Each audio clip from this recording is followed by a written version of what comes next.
Por favor, déjenme saber si ya se ve la pantalla. Todo perfecto, Nomi. Súper, gracias. Entonces, como justo les estaba mencionando antes, la idea de la charla de hoy es que podamos hablar sobre cómo las cadenas livianas libres kappa, medidas en el líquido cefalorraquídeo, son una ayuda en el diagnóstico para la esclerosis múltiple. Voy a específicamente hablarles un poco sobre las actualizaciones de las guías de diagnóstico de esclerosis múltiple que se publicaron el año pasado, donde ya se incluyen estas cadenas livianas libres kappa, y les voy a hablar un poco de qué implican estas actualizaciones, cuál rol cumplen las cadenas dentro de esos nuevos criterios y cómo las cadenas pues tienen algunas ventajas frente a otras pruebas que tenemos en el líquido cefalorraquídeo. Eh, Mi nombre es Noemí Caballero, ya me presentaron, muchas gracias por esa introducción y acá también les dejo un código QR en caso de que tengan preguntas adicionales sobre la presentación, si quisieran profundizar un poquito más más adelante sobre el tema de cadenas livianas libres. Pueden escanear el código QR y contactarme sin ningún problema si tienen dudas, preguntas, sobre todo inquietudes desde la parte científica. Estaré ahí para contestar cualquier pregunta que tengan. Entonces, quisiera comenzar por hablarles de qué es la esclerosis múltiple, en caso de que alguno tal vez no esté tan familiarizado y así estemos todos en el mismo plano conceptual. La esclerosis múltiple es un trastorno crónico del sistema nervioso central. La causa específica de la esclerosis múltiple no es conocida del todo, pero la sintomatología es causada por un daño en la vaina de mielina que recubre los axones de las neuronas. Entonces, hay una destrucción de esta vaina de mielina y de acuerdo a la localización de esas áreas afectadas, entonces tenemos ciertos síntomas en los pacientes, ¿no? Distintos síndromes relacionados a dónde están ubicadas un poco esas lesiones de daño a nivel de la mielina. Es una enfermedad crónica, perdón, y que va a afectar al paciente desde que se diagnostica y básicamente durante el transcurso de toda su vida.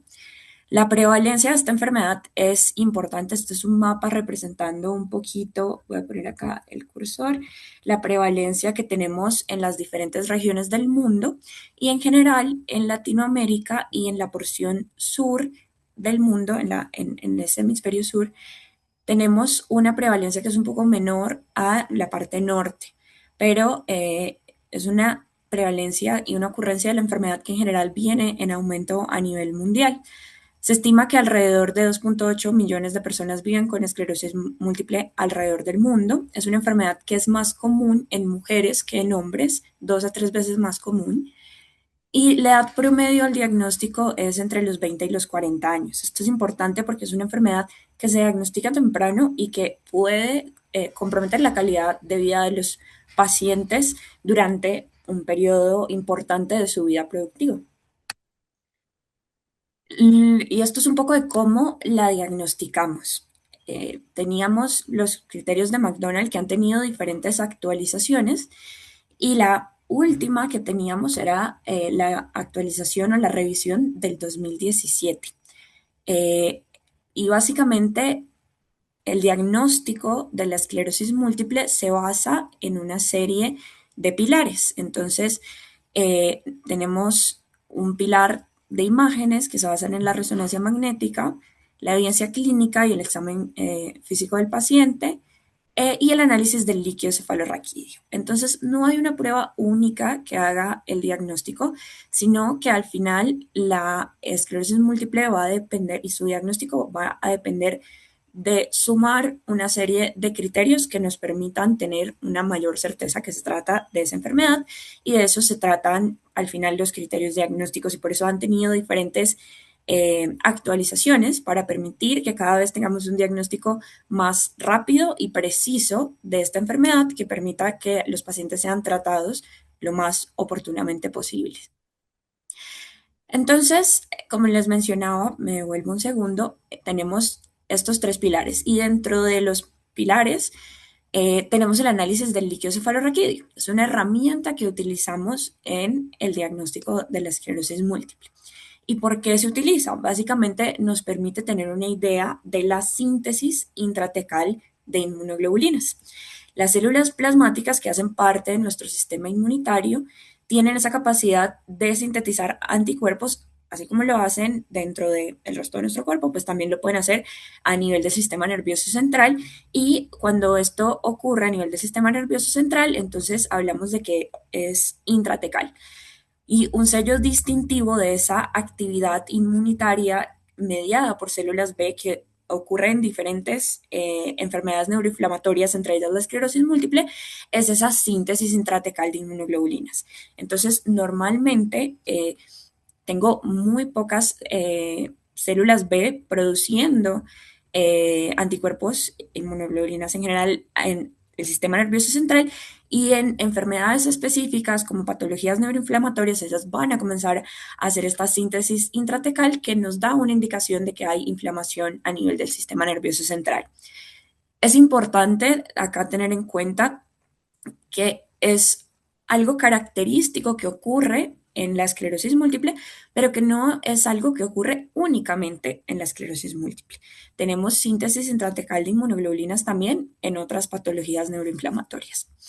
Entonces, esas células plasmáticas van a producir inmunoglobulinas y lo que vamos a detectar cuando medimos bandas oligoclonales que se utilizan clásicamente para el análisis del líquido cefalorraquídeo en la esclerosis múltiple son las IgG. Pero cuando se producen las inmunoglobulinas, producimos también cadenas livianas libres, tanto kappa como lambda. Y se comenzó a investigar un poco sobre, bueno, así como se producen inmunoglobulinas y medimos inmunoglobulinas, podríamos también identificar cadenas livianas libres. Y se comenzó a generar más y más evidencia alrededor de este tema de las cadenas livianas libres en el diagnóstico de la esclerosis múltiple. Y esa evidencia ya se volvió lo suficientemente contundente para que el año pasado se integraran dentro de la última actualización de las guías y de los criterios diagnósticos de esclerosis que se publicaron realmente el año pasado. La actualización es la actualización de los criterios del 2024 porque se comenzó a trabajar en ellos desde antes, pero fueron publicados hacia el final del año pasado. Esta actualización revisa los criterios diagnósticos tanto desde la parte de imágenes, clínica y evaluación del líquido cefalorraquídeo y hacen algunas modificaciones. Realmente hay modificaciones muy importantes en la parte de imágenes, pero también tenemos una actualización clave en la parte del líquido cefalorraquídeo donde ahora ya no hablamos de cumplir estos criterios, algunos de estos criterios únicamente con unas bandas oligoclonales positivas, sino que ahora hablamos de un líquido cefalorraquídeo positivo que puede cumplirse tanto teniendo unas bandas oligoclonales positivas como teniendo un índice kappa positivo, que ya les voy a explicar un poco en más detalle de qué se trata esto.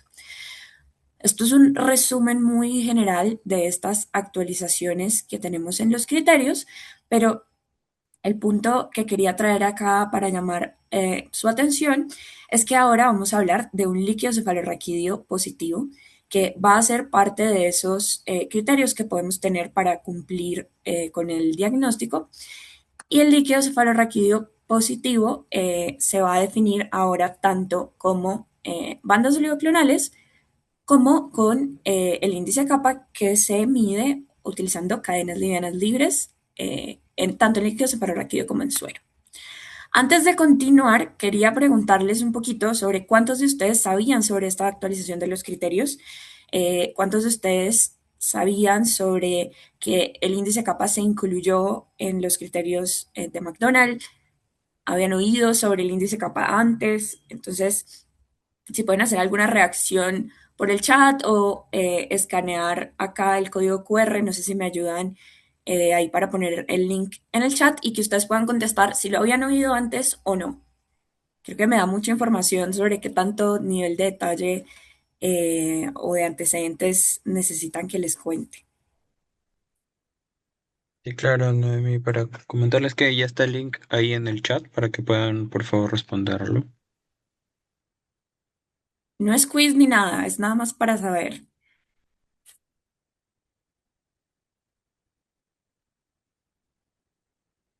Dos personas dijeron que no. ¿Algunas más que puedan contestar o reaccionar por ahí en el chat y así yo tener una idea?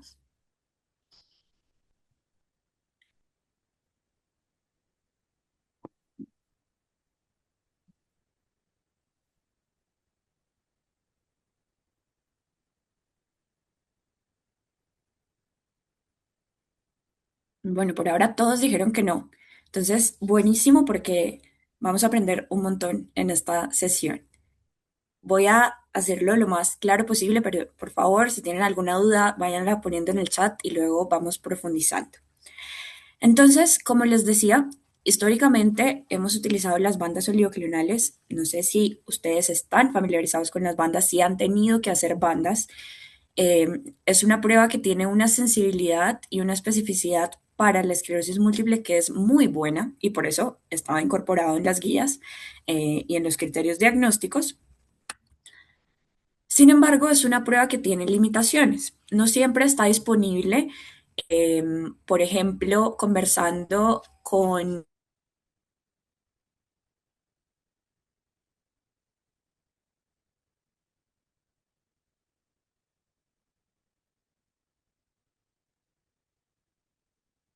Se congeló tu imagen.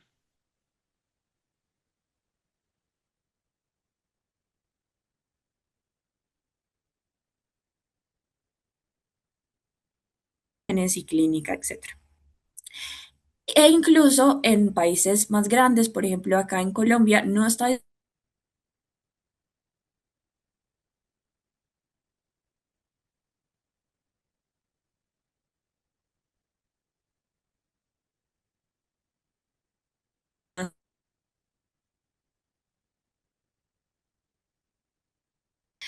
otro de los problemas que tiene es que la interpretación es subjetiva y requiere de una persona experta leyendo el resultado. Ya vamos a ver un ejemplo de esto.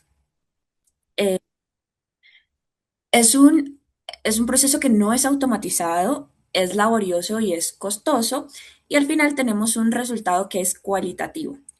Vamos a hablar de unas bandas positivas o negativas de acuerdo con el patrón que veamos. Entonces, esto es un poco lo que les contaba de la interpretación cualitativa. Yo me imagino que la mayoría de ustedes ya ha visto unas bandas antes, pero por si acaso acá también lo dejo.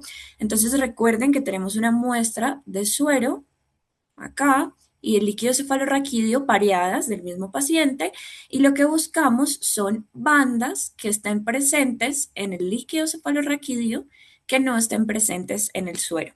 Es lo que buscamos. Entonces, por acá, estas son como unas bandas súper claras del libro para que el ejemplo sea muy sencillo, pero esto es lo que normalmente buscamos.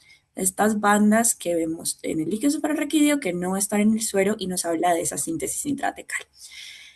Entonces, sin embargo, a ver, estas bandas son muy claras, nuevamente por el ejemplo, pero luego en los casos de la vida real hay algunas bandas que, como que esto será que sí, será que no, hay que ponerse las gafas muy bien puestas para em, realmente distinguir esas que están en el líquido cefalorraquídeo que no están en el suero.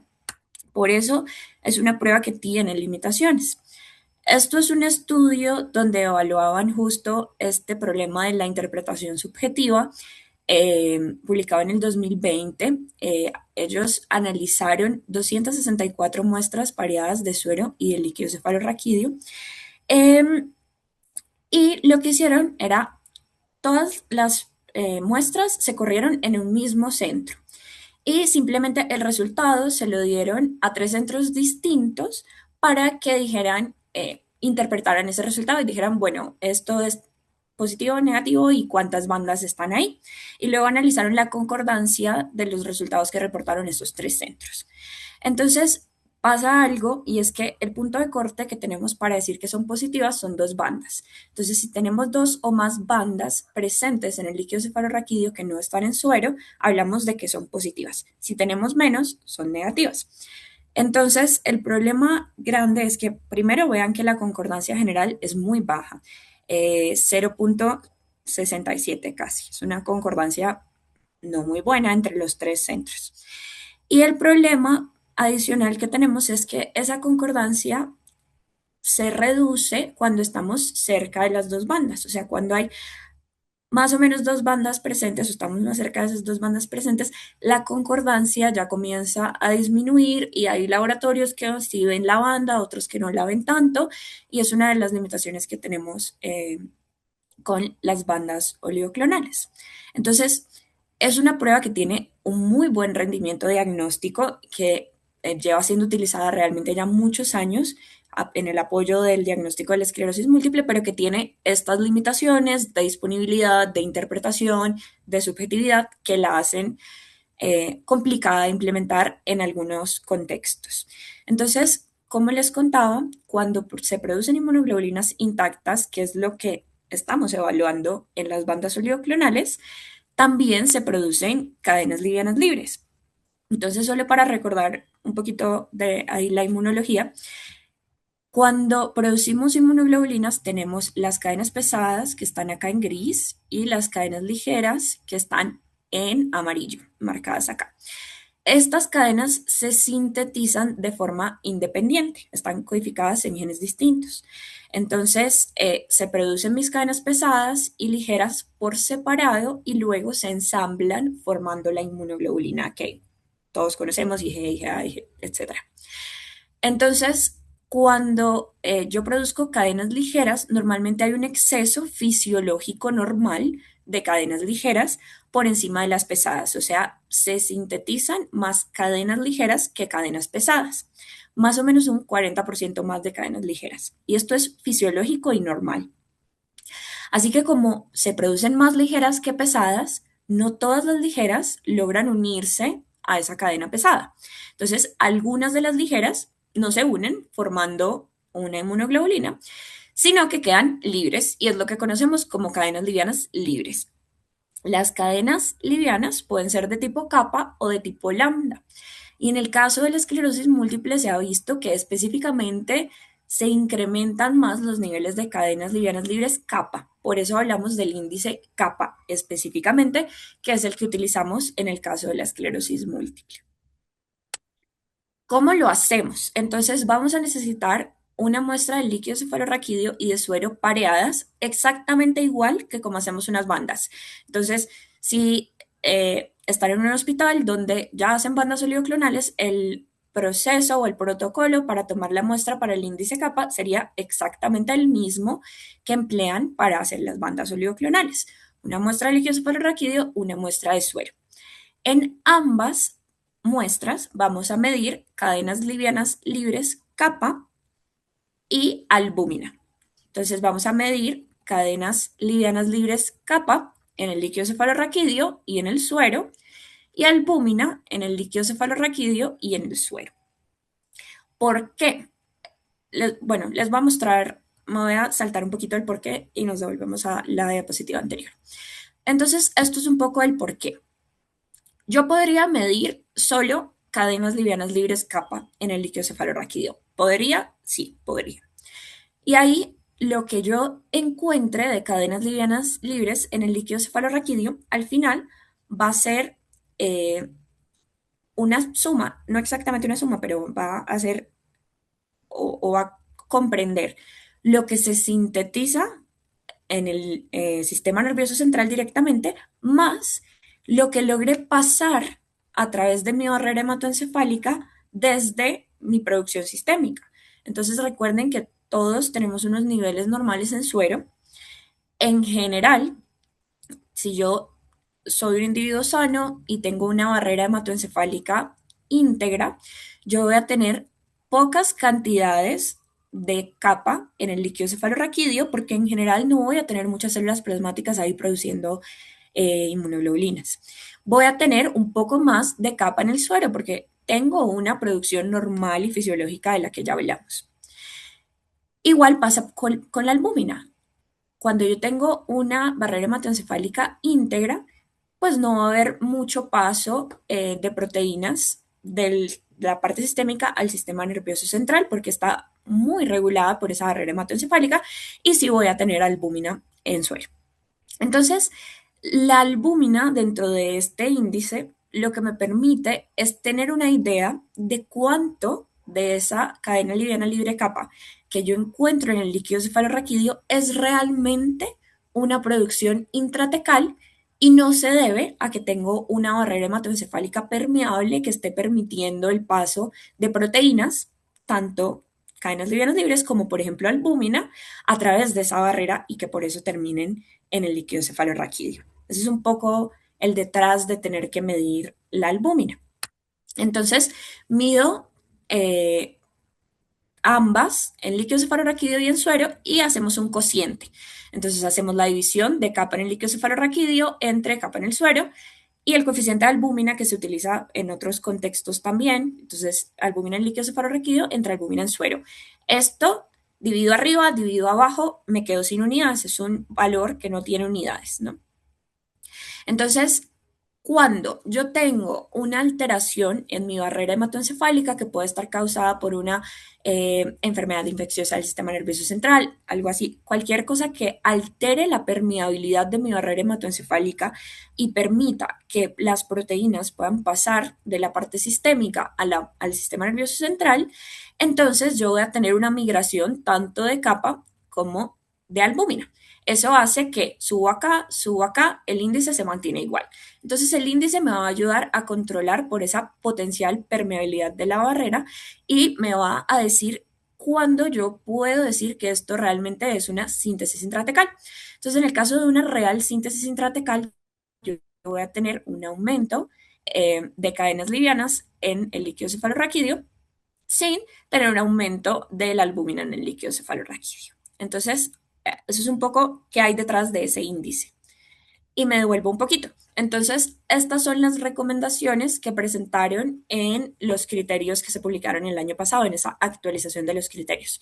Entonces, antes hablábamos de unas bandas positivas, era lo que se mencionaba en los criterios del 2017. Ahora hablamos de un líquido cefalorraquídeo positivo, que lo podemos cumplir teniendo unas bandas positivas o teniendo un índice kappa positivo. El índice kappa positivo se considera cuando tenemos un valor superior a 6.1. Entonces recuerden que ponemos lo que nos dé acá de capa arriba en el líquido cefalorraquídeo entre lo que nos dé en el suero, entre el coeficiente de albúmina. Recuerden que las unidades de acá se van, las unidades de acá se van, y esto nos deja un número sin unidades. Si ese número es mayor a 6.1, entonces podemos decir que hay un líquido cefalorraquídeo positivo de acuerdo a los criterios de McDonald del 2024. Y podemos decir que hay una síntesis intratecal de inmunoglobulinas y eso entra dentro de los parámetros que evaluamos para definir si un paciente tiene esclerosis múltiple o no. Esto es un poco en qué consiste esa actualización y cómo cambia respecto a lo que teníamos antes. Este punto de corte de 6.1 se deriva de una serie de estudios que se vinieron haciendo. Como yo les comentaba antes, había interés sobre el índice kappa para la esclerosis múltiple y se comenzó a generar mucha evidencia alrededor de eso. En el 2022 desarrollaron un metaanálisis donde recopilaron toda esa evidencia disponible ya sobre el índice kappa. Y este metaanálisis es probablemente la publicación más importante y más sólida que tenemos en relación con el índice kappa. Reúne 32 estudios que abordaron la comparación y la precisión diagnóstica comparando el índice kappa para esclerosis múltiple con las bandas oligoclonales. Y lo que encontraron es que realmente la sensibilidad y la especificidad de las pruebas del índice de kappa y las bandas oligoclonales para el diagnóstico de la esclerosis múltiple específicamente es muy similar. Y es por esto que al final se recomendó en las guías incorporar el índice kappa como una alternativa a las bandas oligoclonales. Entonces, en este momento, según estas guías actuales, ya podemos cumplir con ese líquido cefalorraquídeo positivo, tanto teniendo unas bandas como teniendo el índice kappa. Cualquiera de las dos me permite definir ese líquido cefalorraquídeo positivo y lo que dicen es son intercambiables para definir ese líquido cefalorraquídeo positivo. Hay una ventaja adicional en esta misma publicación del metaanálisis que les mencionaba antes. Incluyeron tres estudios donde ellos evaluaban la sensibilidad diagnóstica del índice kappa en pacientes que tenían bandas oligoclonales negativas. Y en este grupo de pacientes con bandas oligoclonales negativas encontraron una sensibilidad en promedio del 31%. Entonces, eso significa que 3 de cada 10 pacientes con esclerosis múltiple que tienen bandas negativas van a tener o pueden ser identificados con un índice kappa. Entonces, me da un poco de información adicional incluso en esos pacientes que tienen bandas oligoclonales negativas. Les hablaba un poco en términos de la sensibilidad y especificidad, que son muy comparables con las bandas oligoclonales, que tienen una muy buena sensibilidad y especificidad. Pero como yo les contaba, la limitación de las bandas no es su sensibilidad y especificidad, realmente es una sensibilidad y especificidad buena. Sus limitaciones que vimos antes son en cuanto a tiempo, es una prueba laboriosa, en cuanto a disponibilidad, incluso en cuanto a costos, en algunas publicaciones lo vemos. Entonces, quisiera como profundizar un poco en cuanto a esas ventajas desde el índice kappa.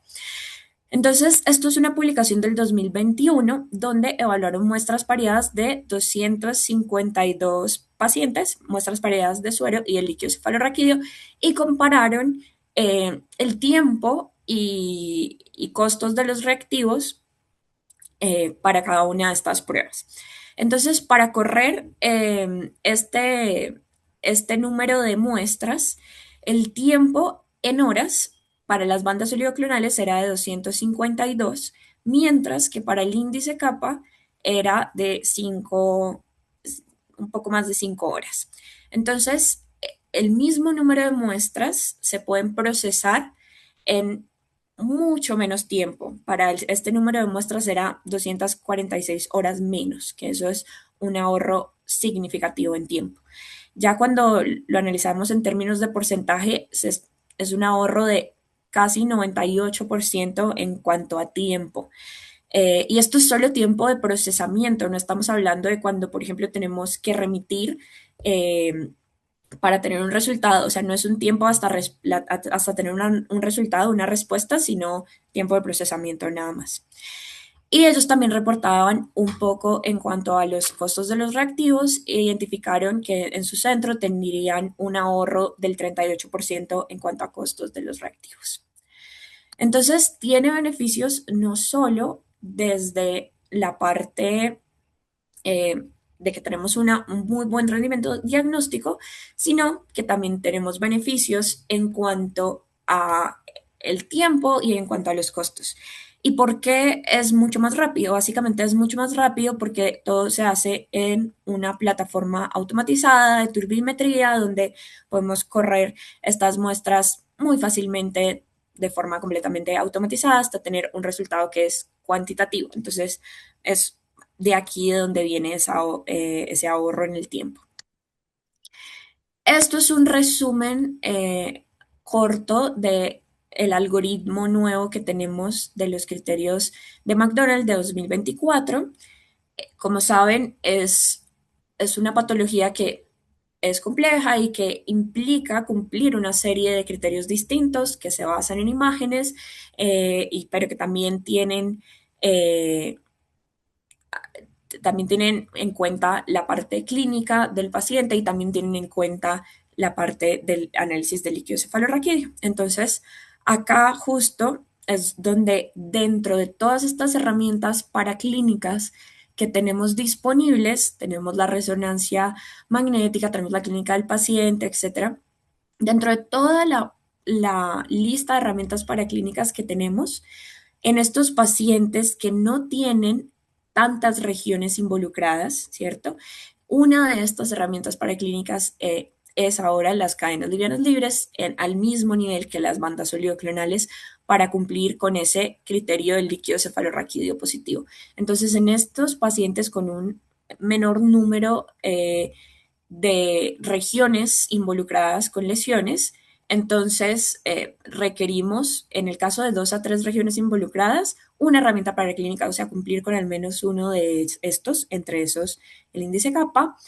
Y cuando tenemos una sola región, entonces, y en ciertos contextos clínicos específicos, se requieren 2 herramientas paraclínicas de las que tenemos acá. Entonces, un poco para que tengan una idea de cómo esto se incorporó dentro de las guías, también para que tengan muy claro que es una prueba que hace parte de ese maletín de herramientas que tenemos a la hora de hacer un diagnóstico de esclerosis múltiple y que sepan que definitivamente no es una prueba que por sí sola haga un diagnóstico, sino que hace parte de ese arsenal de pruebas que tenemos disponibles.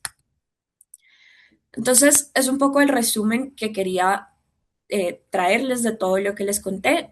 Lo primero es que se actualizaron las guías de diagnóstico, los criterios de McDonald del 2024 y ahora incluyen dentro de esa actualización al índice kappa como una herramienta alternativa e intercambiable con las bandas oligoclonales para demostrar la síntesis intratecal de inmunoglobulinas en el contexto del diagnóstico de esclerosis múltiple.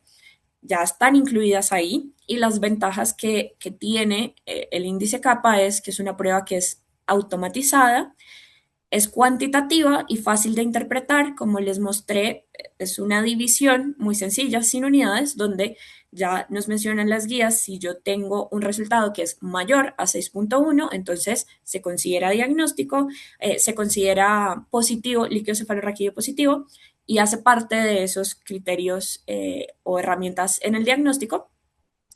Es una prueba que está ampliamente disponible porque no sé si ustedes estén familiarizados con el tema, pero las cadenas livianas libres son una herramienta muy importante en el diagnóstico y en el seguimiento del mieloma múltiple. Entonces, en muchos países es una prueba que ya está disponible y que vienen usando los hematólogos hace mucho tiempo, precisamente en el diagnóstico y en el seguimiento del mieloma. Entonces, es exactamente la misma prueba que ahora comienza a utilizarse para una aplicación distinta. Y como les mostraba, es eficiente y rentable en cuanto a tiempos y ahorro por precisamente ser automatizado.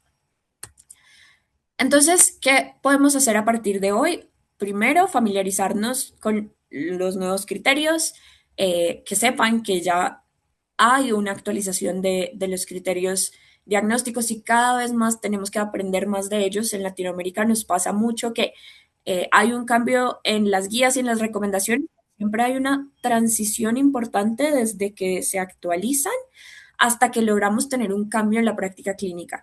Entonces, entre más nos familiaricemos, leamos, etcétera, esa transición hasta poder cambiar la práctica clínica, pues va a ser mucho más rápida. Entonces los invito a que los conozcan, yo les conté un poquito, pero también les vamos a hacer llegar algunos materiales impresos que pueden leer para familiarizarse un poco más y si están interesados en saber más de ese tema, no duden en contactarnos, estamos súper a su disposición para aclarar cualquier duda que tengan. Dos, es saber que el índice kappa es una herramienta alternativa a las bandas oligoclonales y que si de pronto están en una institución donde no tienen la posibilidad de tener bandas oligoclonales o que los remiten o que es una prueba que consideran tediosa, que sepan que en este momento es una alternativa válida, intercambiable a las bandas. Tres, también evaluar las oportunidades para incorporar metodologías automatizadas, objetivas en el laboratorio que mejoren y optimicen el uso de recursos y que mejoren la eficiencia del laboratorio. Y cuarto, al final, contribuir con una vía diagnóstica más eficiente para estos pacientes con una sospecha de esclerosis múltiple. Estos son un poco los mensajes que quería traerles para llevar a casa.